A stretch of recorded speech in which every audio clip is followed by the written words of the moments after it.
अच्छा देखिए, if anyone of you wants to ask question then you can ask me, otherwise please mute the mic. आप थोड़ा सा important चीज़ें I want to discuss with you, कुछ जो MCQ point of view से important है हमारे लिए, ठीक है।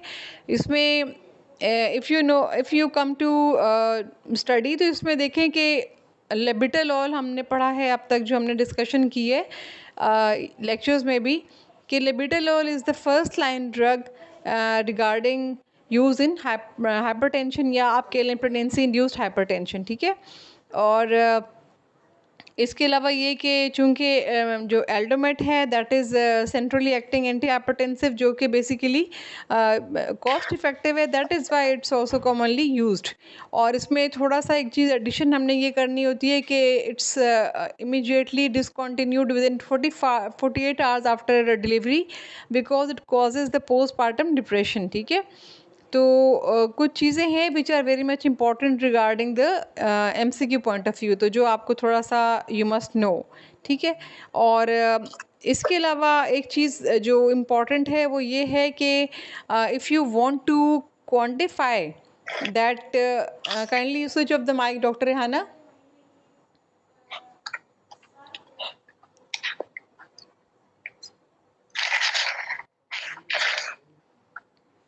Okay, thank you. Now, एक चीज़ important है कि if a patient who comes to you with a complaint of raised blood pressure and आप उसको you want to diagnose whether she is going to develop preeclampsia, तो previously we used to perform 24 hours urinary protein test. Now, as I have told you in my lecture that 24-hour urinary protein test is not being performed nowadays, because उसको collect करना और उसमें sampling technique that all matters, और उसमें कुछ error का chances मौजूद हैं। That is why we go for the urinary protein creatinine ratio, ठीक है। तो प्रोटीन क्रिएटिनिन रेशो एक्चुअली आपको प्रॉपर क्वांटिफिकेशन मेथड देता है, जो आपने उसको प्रॉपर असेसमेंट कर ली है कि how much proteinuria is going to be there. और जो हम लोग जनरली वार्ड्स में परफॉर्म कर रहे होते हैं test, that is actually a rough method, जिसमें हम लोग उसको हीट पे कोएगुलम की फॉर्मेशन को देखते हैं यूरिन सैंपल लेके, प्लस हम उसको रफली उसकी जो जो प्रोटीन का जो कोएगुलम बनता है उसकी टर्बिडिटी को देखते हुए +1 +2 +3 के अकॉर्डिंगली हम उसको क्लासीफाई कर देते हैं। But that is not an actual method, ठीक है। हम उसको प्रॉपर जो क्वान्टिफिकेशन मैथड है that is actually the protein creatinine ratio. Why? Because इसमें अगर फॉर एग्जांपल अगर आपका patient she is diagnosed to be a case of pregnancy induced hypertension, or she is a case of hypertension, and just you come across the complete urine examination report of the patient and you see that proteinuria is there, so first thing you which comes to your mind is कि आप you have to consider in mind कि it can be because of some urinary tract infection, ठीक है। तो UTI में also there is proteinuria. So that is why if a report is being presented to you that she is having, for example, protein in the urine, you can't immediately jump towards preeclampsia. First, you have to quantify this proteinuria by getting done the uh, protein creatinine ratio of this patient. And also for example, if you find the pus cells in the urine, then definitely you have to go for the midstream urine for culture and sensitivity, because अगर आपके patient for example complete urine examination के ऊपर pus cells are not being shown on the case but you find proteinuria, then you have to go for quantification of this proteinuria. And if this patient is, for example, having pus cells in the complete urine examination, then in that case, definitely you have to go for the midstream urine for complete examination for culture and sensitivity, so that आप उसको UTI को treat कर सकें और आप उसको isolate कर सकें कि what is the causative organism, ठीक है। ये खुरम कौन सी कैंडिडेट है, can you please tell me? जी अस्सलाम वालेकुम। वालेकुम डॉक्टर नादिया, मैं doctor Lubna Khurram. Okay okay sure, ठीक है ठीक है, okay okay thank you. Please switch off the mic, ठीक है। अच्छा, अब इसमें जो आपकी इम्पॉर्टेंट चीज़ है हमने अभी डिस्कस की, जैसे कि हम मतलब एक तो पेशेंट में pre existing hypertension develop, pre existing hypertension जिसमें कि already she is a case of hypertension and she is taking some anti hypertensives, और एक प्रेगनेंसी इंड्यूस्ड हाइपरटेंशन है हमारे पास, ठीक है। और इसमें अगर आप थोड़ा सा कुछ हम अगर नाइस गाइडलाइंस को और ड्यू हर्ट्स को कंबाइन करके डिफरेंट चीज़ों को डिस्कस करें, तो उसमें हमने जो देखा है कि बिकॉज ऑफ इम्प्रॉपर प्लेसेंटेशन, अगर प्लेसेंटेशन इम्प्रॉपर नहीं हुई जिसकी वजह से जो स्पायरल आर्टीरियोल्स हैं ये लो रेजिस्टेंट वेसल्स में कन्वर्ट नहीं हो पा रही होती हैं, that is why there is ultimately high resistance across these vessels, और अल्टीमेटली व्हाट हैपन्स के कॉन्टिन्यूस रेज्ड रेजिस्टेंस की वजह से एंडोथेलियल डैमेज भी हो रहा है, और अल्टीमेटली व्हाट हैपन्स के now this patient is going to develop lot of sequelae because of this, कि pregnancy induced hypertension भी हो रही है, उसको systemic इसके effects भी आ रहे हैं, उसके similarly improper placentation की वजह से जो fetal placental perfusion है वो effect हो रही है, और that is why फिर with the passage of time there is going to be a risk of intrauterine growth restriction। और अगर आप इस ये वाली ग्रोथ रिस्ट्रिक्शन देखेंगे तो इसमें again an important MCQ is there कि ये सिमेट्रिकल होगा या एसिमेट्रिकल होगा। तो can anyone of you tell me कि ये एसिमेट्रिकल होगा या सिमेट्रिकल होगा?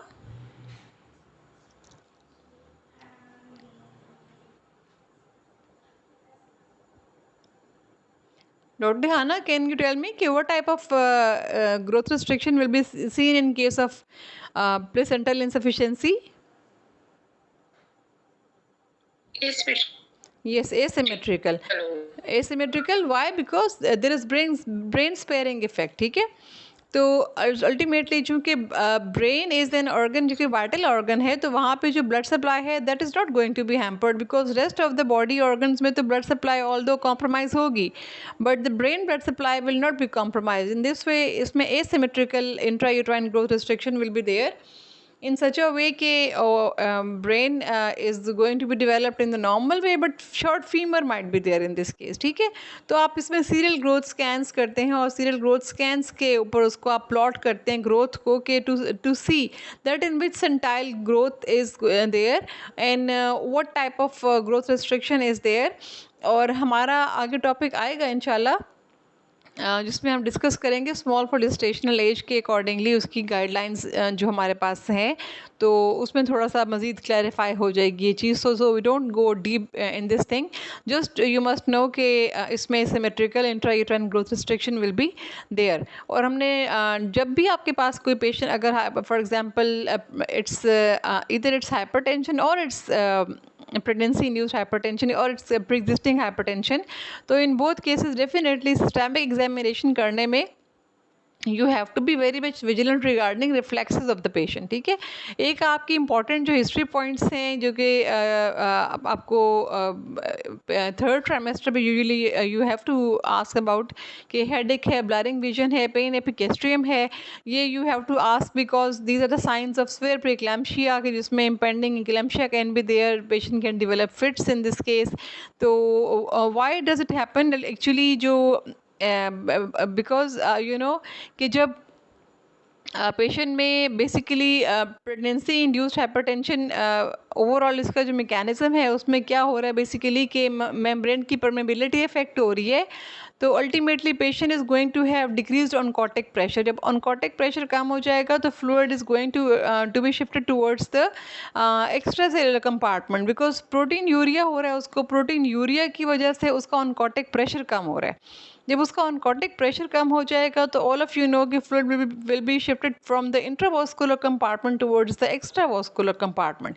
अब जब ये एक्स्ट्रावास्कुलर कंपार्टमेंट में शिफ्ट होगा तो it will result in oedema. तो एडीमा ज़ाहिर है आपके पास जो डिपेंडेंट एरियाज़ होते हैं उसी में ही आपने उस ऑब्जर्व करना है। आपने सैक्रल एडीमा चेक करें, आप उसका पीडल एडीमा चेक करें, और साथ में ये कि पेशेंट को अगर for example this edema is going to be worsened तो उसमें she will be having headache, blurring vision. Why? Because intracranial pressure rise करना शुरू हो रहा है उसका। तो now it is danger sign in a way that now she can develop fits further more. ठीक है, तो ultimately why we are choosing the drug that is magnesium sulfate, because it is actually a membrane stabilizing drug। जब ये membrane को stabilize करेगी तो definitely वो जो fluid shift है उसका comparatively उसको हम reduce करेंगे, और इस तरीके से severity जो है fits की या जो उसमें seizures हैं it will be controlled। लेकिन at the same time I have told you in one lecture कि आपको जो toxicity है that is to be monitored, and that is actually monitored by checking her reflexes, जिसमें अगर वो diminished हैं तो it's a sign of toxicity। you have to check the respiratory rate, because अगर ज़्यादा डोज में गया तो ये डिप्रेशन कॉज कर सकता है। हार्ट रेट आप चेक करें, बिकॉज कार्डिक इफेक्ट्स भी आ सकते हैं इसके। सिमिलरली यूरिनरी आउटपुट चेक करें, बिकॉज इसका जो मैग्नीशियम सल्फेट का रूट ऑफ एक्सक्रीशन है that is by means of the kidney, और अगर किडनी इसका फंक्शन इफेक्ट हो रहा है तो definitely she is going to have reduced renal output, तो ultimately oliguria will be there. तो इन दिस वे आपकी toxicity you have to monitor this magnesium sulphate के लिहाज से। So pre-existing hypertension or simple pregnancy-induced hypertension, it's a topic in gynae obstetrics which is to be learned from A to Z। You cannot skip a single thing in this case। ठीक है, तो इसमें आपको each and everything you must know। इसके अलावा जो एक due hertz के अकॉर्डिंगली इंपॉर्टेंट चीज़ है दैट इज़ कि अगर आप पेशेंट में फॉर एग्जाम्पल बिफोर 16 वीक्स या 12 वीक्स के ऊपर लॉपरिन 75 मिलीग्राम स्टार्ट कर देते हैं तो this reduces the risk of preeclampsia. Why does it reduce? Because you know कि जो लॉपरिन है एक्चुअली इट इज़ प्लेटलेट की एग्रीगेशन को स्टॉप करती है। तो जहाँ जहाँ पे एंडोथेलियल डैमेज हो रहा है वहाँ पे क्या होगा कि प्लेटलेट एग्रीगेशन हो जाएगी, प्लग्स बनना शुरू हो जाएंगे, और अल्टीमेटली वहाँ पे फिर क्लॉट्स की फॉर्मेशन की वजह से मज़ीद ऑर्गन डैमेज हो सकता है। तो अल्टीमेटली ये प्लेटलेट इनहिबिटिंग एक मेडिसिन आप दे रहे हैं ताकि परफ्यूजन को आप उसको इम्प्रूव्ड रख सकें। तो दैट इज़ वाई आप इसमें जो ड्यू हर्ट्स के अकॉर्डिंगली जो मेंशन है वो दैट इज़ कि आप या तो लॉपरिन उसको स्टार्ट कराते हैं, प्लस आप यूट्राइन आर्टरी डॉपलर भी कराते हैं 20 वीक जेस्टेशन पे। It is not umbilical artery Doppler, it is actually uterine artery Doppler. तो uterine artery Doppler actually gives you a picture कि जिसमें आप उसकी जो नॉचिंग, अगर अर्ली नॉचिंग आ गई, notching is actually giving you a sign of resistance, increased resistance to the flow, means कि स्पायरल आर्टीरियोल्स के क्रॉस वहाँ पे बहुत रेजिस्टेंस है। तो ये आपको एक अर्ली क्ल्यू दे देगा कि patient is at risk of developing preeclampsia. तो डेफिनेटली आप इस पेशेंट को कंसिडर करेंगे as a high risk patient, आप उसके रेगुलर विजिट्स रखेंगे, और साथ में फिर उसकी आप 28 weeks onwards umbilical artery Doppler को फोर्टनाइटली बेसिस पे रिपीट करेंगे। और फिर आप उसकी डिपेंड करता है कि अम्बिलिकल आर्टरी डॉपलर आपका नॉर्मल आता है या आपका रिड्यूस्ड फ्लो आता है या आपका एब्सेंट फ्लो आता है या आपका रिवर्स फ्लो आता है, तो उसके अकॉर्डिंगली आप फर्दर मोर ये है कि प्रोसीड करेंगे। ठीक है, तो अल्टीमेटली जो हम लोग अम्बिलिकल आर्टरी डॉपलर में चेक कर रहे होते हैं इंपॉर्टेंट चीज़ें वो हमारे पास आ रही होती हैं, systolic diastolic ratio, pulsatility index and resistive index. आप याद रखें कि जो सिस्टोलिक डायस्टोलिक रेशियो है that actually decreases with increasing gestation. तो लाइक फॉर एग्जांपल अगर ये 30 वीक्स पे अगर ये 4 था तो टर्म पे आके 2 पे चला जाएगा, लेकिन अगर टर्म पे सिस्टोलिक डायस्टोलिक रेशियो आपकी बढ़ रही है इट मीन्स कि there is impedance to the flow of flow across the placenta, means कि there is some resistance across the flow. तो आपने यूट्राइन आर्टरी डॉपलर को इंटरप्रेट करना थोड़ा सा यू मस्ट नो कि इसमें क्या हो रहा है। नॉर्मली जो फिटस में जब ब्लड जाता है सिस्टली में भी जाता है और फिर डायस्टली में भी जाता है, तो इसलिए हम लोग उसको बड़ा मैटर करते हैं कि umbilical artery Doppler is important in a way कि normally fetus is receiving the blood not only in systole but also in the diastole. But what happens कि हम फ्लो देख रहे होते हैं कि सिस्टली में रेजिस्टेंस के साथ आ रहा है और डायस्ली में फिर क्या होता है कि समटाइम्स वो रिड्यूस्ड है या फिर वो एब्सेंट है या फिर वो रिवर्स होना शुरू हो गया। तो वो सारा फिर अल्टीमेटली हम उसको पेशेंट में देखते हैं कि किस तरीके से अब इसमें इसकी मैनेजमेंट प्लान करनी है। तो वो स्मॉल फॉर जेस्टेशनल एज का जब लेक्चर आएगा तो इंशाल्लाह I will tell you in detail. और बाकी इसमें जो इम्पोर्टेंट चीज़ें हैं वो हमने एमसीक्यू पॉइंट ऑफ व्यू से शुरू में डिस्कस की कि आपने एल्डोमेट को 48 hours post delivery switch over कर देना है एस इनहिबिटर पे या कैल्शियम चैनल ब्लॉकर पे, बिकॉज जो आपके पास एल्डोमेट है एक्चुअली कॉजेज पोस्टपार्टम साइकोसिस। और इसके अलावा जो इम्पोर्टेंट चीज़ें मैंने बताई हैं आपको कि पेशेंट आपके पास जब आया है तो आपने उसमें बेसिकली आपने उसकी हिस्ट्री ली है, आपने उसको एग्ज़ामिन किया है, आपने उसमें रिफ्लेक्सेस लाजमी चेक करने हैं और इसके बाद आपने उसकी बेसलाइन इन्वेस्टिगेशंस के साथ आपने उसकी बायोकेमिस्ट्री करानी है। बायोकेमिस्ट्री में previously we use to go for uric acid but now it's routinely not done.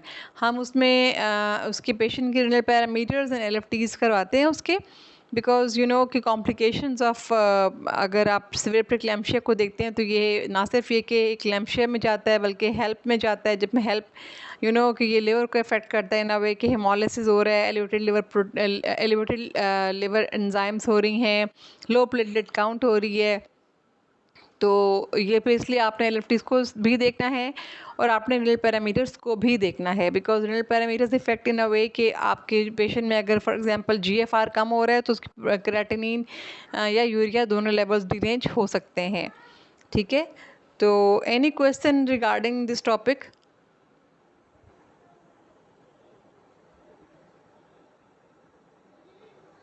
अस्सलाम वालेकुम।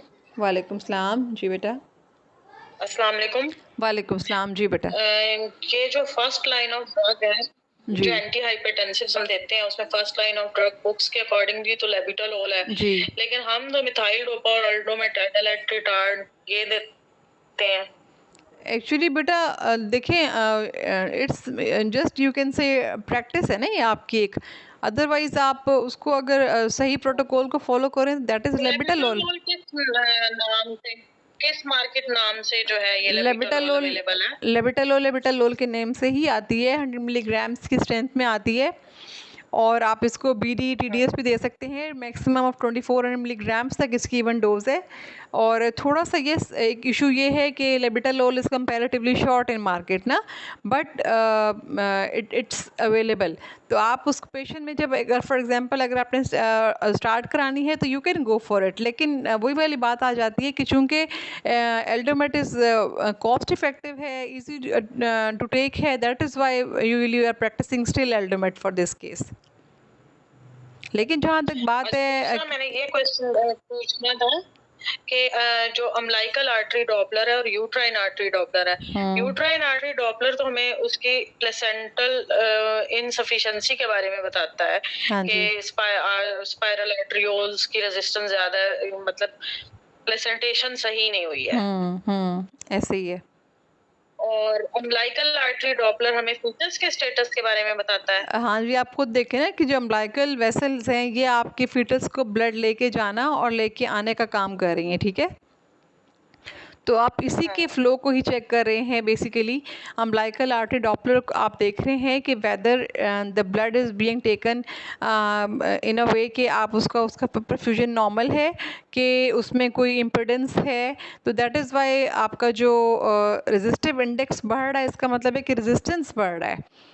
आपका सिस्टोलिक डायस्टोलिक रेशियो अब नॉर्मल हो रहा है, इसका मतलब है कि blood flow to the foetus directly concern जो हमारा है हम वो देखते हैं, ठीक है। मज़ीद अगर आपने थोड़ा सा अगर आपको for example derange umbilical artery Doppler लग रहा है तो मज़ीद इस थोड़ा सा एक स्टेप आगे चले आते हैं, that is middle cerebral artery Doppler. Middle cerebral artery Doppler को आप क्यों कराते हैं? बिकॉज यू नो कि brain is the vital organ और वाइटल ऑर्गन आपका ब्रेन है, अगर उसमें नॉर्मली जो resistance is not there because brain को is the vital organ that needs blood। तो आप उसमें MCA डॉपलर को चेक करते हैं पेशेंट का, अगर दैट इज़ ओके तो इट मीन्स के स्टिल इसका जो ब्रेन परफ्यूजन है दैट इज़ ओके। तो अगर वो MCA डॉपलर भी आपका इफेक्ट हो जाएगा तो इट मीन्स कि now this patient has got now going towards poor prognosis, ठीक है। तो ये स्मॉल फॉर जेस्टेशनल एज में चीज़ें आएंगी, उसको हम फिर वहाँ पे इंशाल्लाह डिटेल डिस्कस करेंगे। तो just I have told you step simple कि फिटल परफ्यूजन को अगर आपने एसेस करना है तो उसमें डिफरेंट चीज़ें आती हैं। एक आपके पास है यूट्राइन अम्बिलिकल आर्टरी डॉपलर, एक आपके पास मिडल सेरेब्रल आर्टरी डॉपलर आपके पास आता है। इसके अलावा डक्टस वेनोसस डॉपलर भी आप देखते हैं, वो मज़ीद आपको फिर बताता है कि उसमें ब्लड फ्लो कैसा जा रहा है। तो किस स्टेशन पे हमें कौन सा डॉपलर, मतलब प्लेसेंटेशन तो 20 वीक्स पे कंप्लीट हो जाती है, तो यूट्राइन आर्टरी का डॉपलर तो फिर 20 वीक्स पे ही तभी करेंगे हमें आप। बता देगा कि आपको जो इसकी अम्बिलिकल आर्टरी डॉपलर प्लेसेंटेशन है, सही नहीं हुई है। जी, आपका जो अम्बिलिकल आर्टरी डॉपलर है वो 28 वीक्स ऑनवर्ड्स आप स्टार्ट करते हैं उसको। अच्छा, क्योंकि आपने उसकी ग्रोथ को प्लॉट करना है। आप सीरियल ग्रोथ स्कैन्स देख रहे हैं, अगर आपको फॉर एग्जांपल फील हो रहा है कि ग्रोथ उसकी अकॉर्डिंग टू द सेंटाइल्स नहीं हो रही है, तो अब आपने उसमें दो ही पॉसिबिलिटीज़ आ सकती हैं, या तो वो कॉन्स्टिट्यूशनली स्मॉल है या फिर वो इंट्रायूट्राइन ग्रोथ रिस्ट्रिक्शन है।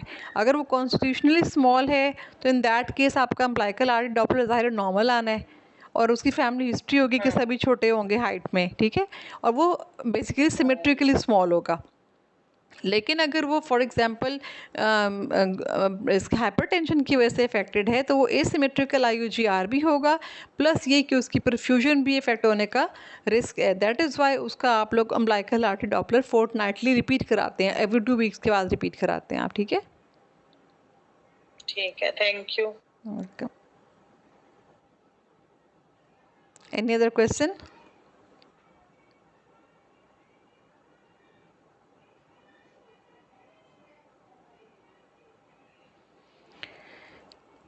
Is the topic clear to all of you?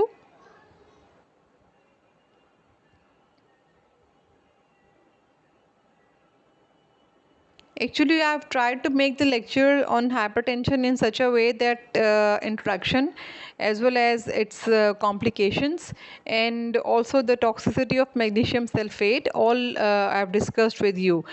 Now, if you want to and if you want me to discuss on HELLP syndrome as well, तो उस पर भी थोड़ा सा एक सेशन टुमारो इंशाल्लाह I can upload a session on HELLP syndrome, so that आपका कोई भी उसमें किसी किस्म की टॉपिक में, because hypertension in pregnancy is या pre existing hypertension is a topic which you have to learn from A to Z. You cannot skip a single thing in this case because it's very important topic, ठीक है। तो what are जी अगस्त की attempt हुई थी, इसमें question था कि magnesium toxicity में सबसे पहले कौन सा चेक करना है, यूरिन आउटपुट डिक्रीज होगी, टेंडन रिफ्लेक्सेस डिमिनिश्ड होंगी या रेस्पिरेटरी रेट डिप्रेशन होगा। हाँ, तो इसमें सबसे पहले इन तीनों में से कौन से चीज इफेक्ट होगी? इसमें अगर आप लेक्चर जो मैंने आपको अपलोड किया था कल, उसमें टॉक्सिसिटी के लेवल्स के अकॉर्डिंगली जैसे इसमें लिखा हुआ है कि आपका 4 मिलीग्राम्स तक, 4 to 5 मिलीग्राम्स तक नॉर्मल वैल्यू है। जैसे ही इसे ऊपर होना राइज करना शुरू करती है तो आपके जो रिफ्लेक्सेस हैं वो डिमिनिश होना स्टार्ट हो जाते हैं, ठीक है। तो उसमें आपके वेरियस लेवल्स पे क्या क्या कॉम्प्लिकेशंस होती हैं और किस लेवल पे कौन सी कॉम्प्लिकेशन पहले राइज करती है, वो सारा मेंशन है। तो वो आप उसको एक दफ़ा अगर गो थ्रू कर लेंगे तो इंशाल्लाह you will not be having problem in this regard, ठीक है। ठीक है, थैंक यू। बाकी इसके अलावा can anyone of you tell me कि जो इसमें पेशेंट में हेल्प सिंड्रोम डेवलप हो रहा है, why is this going to be there? Because eclampsia तो all of you can easily tell me ना कि intracranial pressure is going to be raised and actually the because of proteinuria there is reduced oncotic pressure and oncotic pressure reduced हो रहा है तो leaky membranes are there and leaky membranes हो जाने की वजह से सारा fluid की extravasation हो रही है and this in turn leads to edema and also leads to increased intracranial pressure and ultimately can result in severe headache and blurring of vision and ultimately the fits can develop in the patient, ठीक है। तो उसके बाद बिल्कुल एक difference एक साथ में एग्जिस्ट करती है ना इसके pathology, that is HELLP syndrome. तो what is the association of HELLP और how does HELLP exist with this complication of PIH. So can anyone of you tell me what is the reason behind?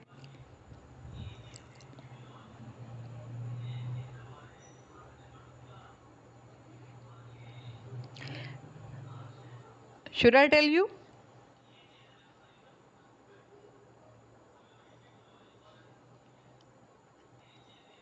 Dr. Rehana, can you tell me why is there going to be a complication of HELLP syndrome?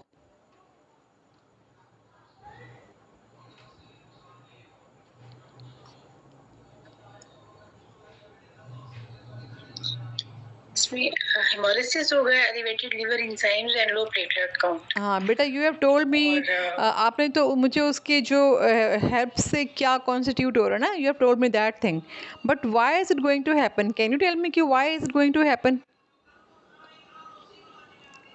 ये clear नहीं है मुझे दोबारा पढ़ना पड़ेगा। Okay okay, let me tell you. इसमें देखें, as I have told you previously कि हमने सबसे पहले जो बात डिस्कस की वो क्या थी कि basically in case of pregnancy induced hypertension there is actually what happens, there is improper placentation. ठीक है, इम्प्रॉपर प्लेसेंटेशन हुई तो वाइड स्प्रेड एंडोथेलियल डैमेज हो रहा है, ऐसा ही है ना? जब वाइड स्प्रेड एंडोथेलियल डैमेज होगा तो उसके साथ क्या होगा, बेसिकली वहाँ पे सारे प्लेटलेट्स एक्टिवेट हो जाएंगे और अल्टीमेटली क्या बनाना शुरू कर देंगे, प्लेटलेट एग्रीगेट्स बन जाएंगे, तो अल्टीमेटली कंजम्पटिव कोएगुलोपैथी की तरफ जा रहा है, ऐसे ही है ना? यस, ठीक है, lot of platelets are being consumed, क्योंकि वाइड स्प्रेड, बेटा इमरान आवाज़ थोड़ी करो, because widespread endothelial damage is going to be there. So in respect to this widespread endothelial damage, ultimately what is going to happen, that platelet activation is there. Platelet activation जहाँ जहाँ पे होगा वहाँ पे अल्टीमेटली क्या होगा, platelet plugs बनना शुरू हो जाएंगे। ठीक है, तो अल्टीमेटली इनकी जो कंजम्पशन की, इतनी वाइड स्प्रेड कंजम्पशन की वजह से overall what is going to happen कि प्लेटलेट काउंट कम हो रही है। ठीक है, अब ये कंजम्पटिव कोएगुलोपैथी हो जाने की वजह से पेशेंट जा रही है हिमोलिसिस की तरफ, यानी कि in short you can say what is going to be there, DIC की तरफ जा रही है। ठीक है, ये पॉइंट क्लियर है आप लोगों को?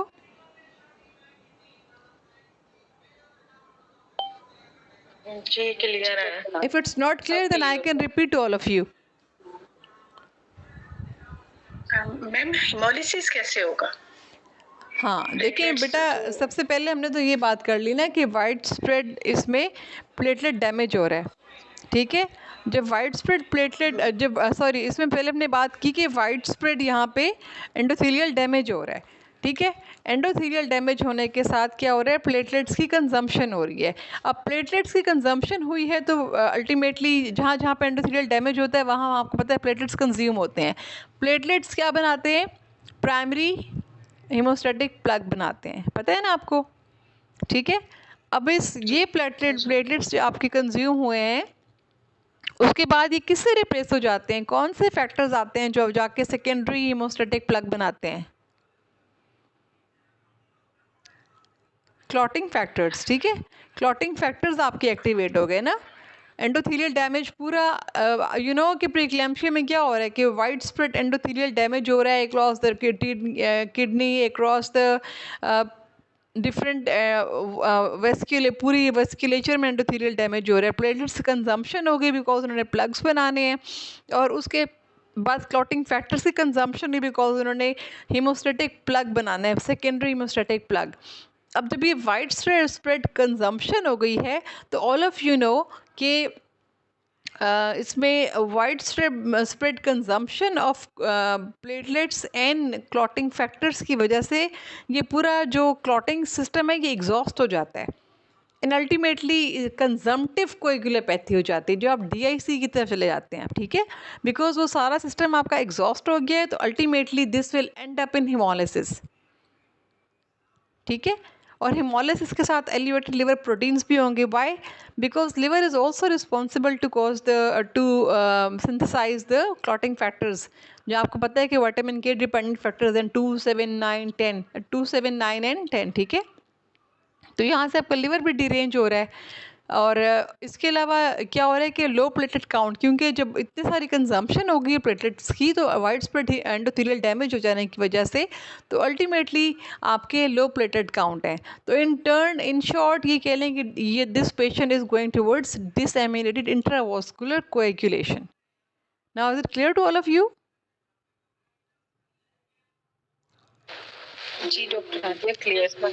If any one of you wants to let me repeat this thing, I can repeat.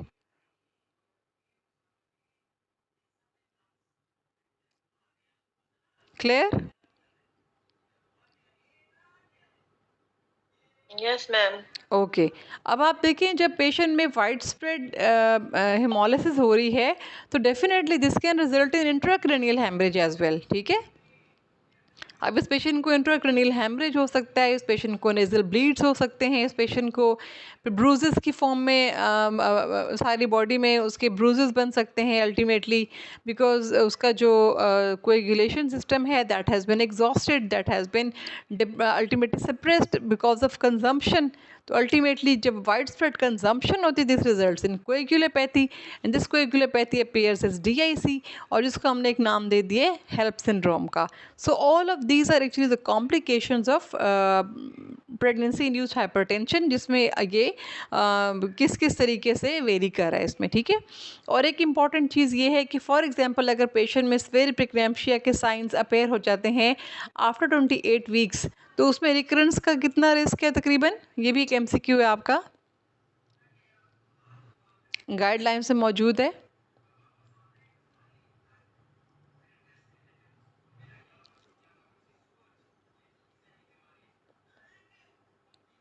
इसका रिकरेंस हो जाता है 25%, लेकिन अगर पेशेंट में 28 वीक से पहले प्रीक्लेम्शिया के साइंस आ जाएं तो रिकरेंस रिस्क 50% तक बढ़ जाता है। ठीक है, तो इसका मतलब ये हुआ कि जिन पेशेंट्स में अर्ली ऑनसेट प्रीक्लेम्शिया है उनमें रिकरेंस रिस्क ज़्यादा है और जिन पेशेंट्स में लेट ऑनसेट प्रीक्लेम्शिया है उनमें कंपैरेटिवली रिकरेंस रिस्क थोड़ा कम है। ठीक है, so today my aim was to clear the concept of pregnancy induced hypertension and also the preeclampsia, eclampsia and HELLP syndrome so that you find it easy to study. So isme still if you have any query you may ask and inshallah then tomorrow we will move according to the topic we decide inshallah. ठीक है,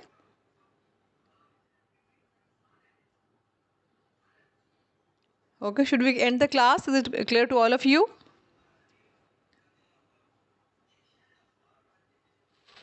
Yes, clear. Okay, good. So now, inshallah, after completion of the next module, now we are doing the module on medical disorders in pregnancy. So since this topic was very much important for examination point of view in clinical as well as in written, so I focused on the topic for live discussion.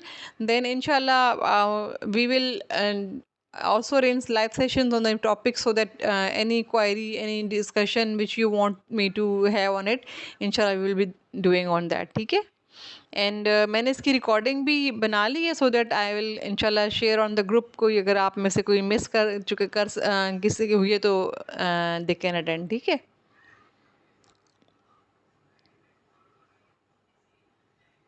Okay, thank you very much, Allah हाफिज़।